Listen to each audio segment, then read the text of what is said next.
대선 경선 룰이 정해졌어요. 네, 그렇습니다. 아마 원내 정당 중에서는 처음이 아닐까 싶은데요. 그렇죠. 이 촛불 민심을 수용해서 국민이면 누구나 투표에 참여할 수 있도록 완전 국민 경선을 하기로 했고요. 예. 투표소, 순회 경선, ARS, 인터넷으로도 투표가 가능하도록 문호를 넓혔습니다. 또 과반 득표자가 없을 경우에 1, 2간 결선 투표제도 도입하기로 했습니다. 예. 이 서둘러 대선 경선 룰 결정한 민주당, 이 뉴스의 행간을 좀 살펴볼까 합니다. 지금 서둘러라고 하셨는데 네. 정말로 생각보다 예상보다 빨리 결정이 됐어요. 저는 설 좀 지나야지 되지 않을까 그렇게 생각했는데요. 예. 이 대선 준비를 굉장히 속도감 있게 진행하고 있습니다. 그렇죠. 물론 아직 경선 룰을 최종 의결한 것은 아닙니다. 의결은 된 게 아니에요? 예, 경선 룰을 논의해온 당원 당규위에서 경선 룰을 결정했다는 의미고요. 예. 오늘 최고위원회와 당무위원회를 거쳐야 최종 의결이 되는 겁니다.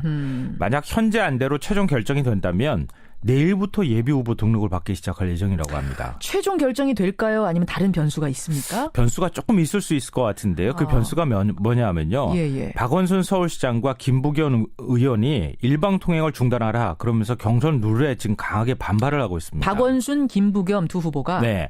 그러니까 그동안에 야권 공동정부 구성, 공동 경선을 주장해 왔거든요. 그렇죠. 이게 이제 받아들여지지 않으니까 예비후보 등록도 거부하는 방안을 검토 중이다. 뭐 이런 얘기도 나옵니다. 그래요? 예. 뭐 다른 후보들은 대체적으로 수용한다는 입장인데요. 예. 문재인 안희정 의원은 경선 룰을 당의 백지위반 상태다 이렇게 얘기를 하고 있고 이재명 성남시장은 당의 결정을 존중한다 이렇게 수용을 했습니다. 자, 완전 국민 경선으로 서둘러 경선 룰을 정한 민주당. 이 뉴스의 행간 이면에도 뭐가 숨어 있습니까? 네. 첫 번째 행간은 약소국은 언제나 서름을 당한다입니다.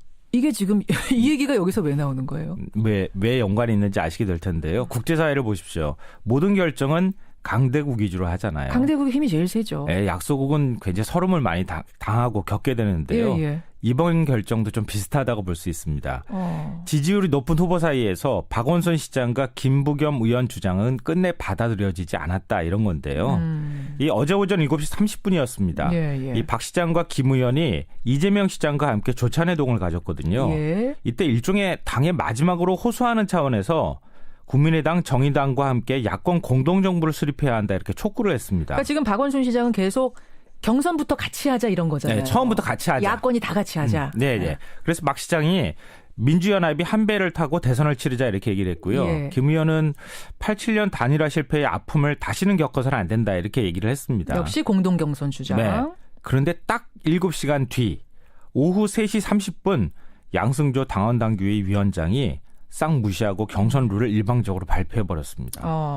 심지어 국민의당 안철수 전 대표조차 공동경선은 변형된 단일화다 이러면서 거부를 했어요. 예. 그러니까 저쪽하고 같이 하자고 하는데 그쪽조차 거부를 했다는 거예요.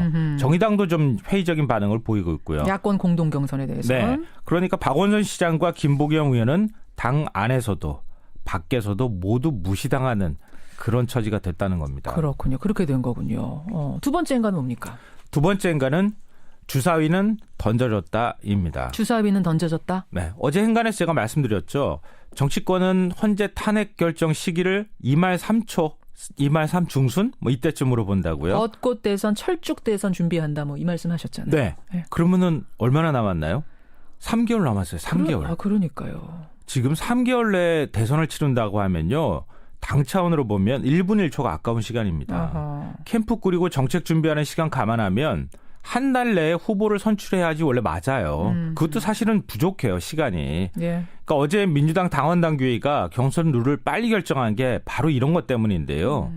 그러니까 후보 내에서 좀 반대 여론이 있더라도 빨리 경선 룰을 만들어야 한다. 여기서 만약에 지체하면 전체적으로 일정이 다 늦어진다. 이렇게 본 겁니다. 그러니까 1년을 두고 경선 룰을 준비하는 거라면 뭐 이 사람 의견 저 사람 의견 더 조율해 보겠지만 그렇죠. 다 지금 좀 시간이 없다라는 게 만들겠지만. 깔려 있었군요. 예, 그렇습니다. 그러니까 어제 결정한 경선 룰에도 이런 부분이 반영이 됐어요. 통상 대선 경선하면은 전국 순회 투표를 한 10번 넘게 하거든요. 그래야 하죠. 근데 이번에는 권역별로 묶어서 한 4번만 하기로 했어요. 권역별로 묶어서 예. 어떻게 묶어요? 그러니까 충청, 영남, 수도권, 강원, 제주. 이 말은 그만큼 시간이 없다. 빨리 해야 된다 이런 겁니다. 그러니까 호남 권역, 충청 권역 크게 묶는군요. 예, 그리고 거기서 뭐 한꺼번에 그냥 광주, 해버리고 전주 다 마는 나누는 거예요. 게 아니라. 예. 하하. 그래. 마지막 행간 뭡니까? 마지막 세 번째 행간은 악마와 천사가 모두 잠복해 있다입니다. 이건 무슨 말씀이세요? 경선 룰을 자세히 들여다보면요.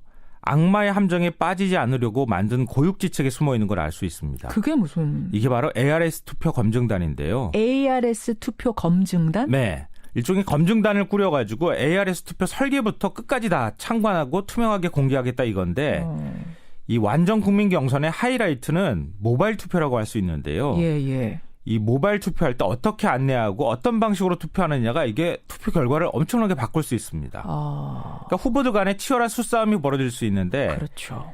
2012년 대선 경선 때요. 이 모바일에서 투표를 하다가 중간에 끊으면 무효표 처리된다고 해서 앞서 번호가 불렸던 후보들 김두관, 손학규 후보가 울산 경선을 보이콧하는 일도 있었습니다. 그랬죠. 그런가 하면 천사도 숨어 있는데요.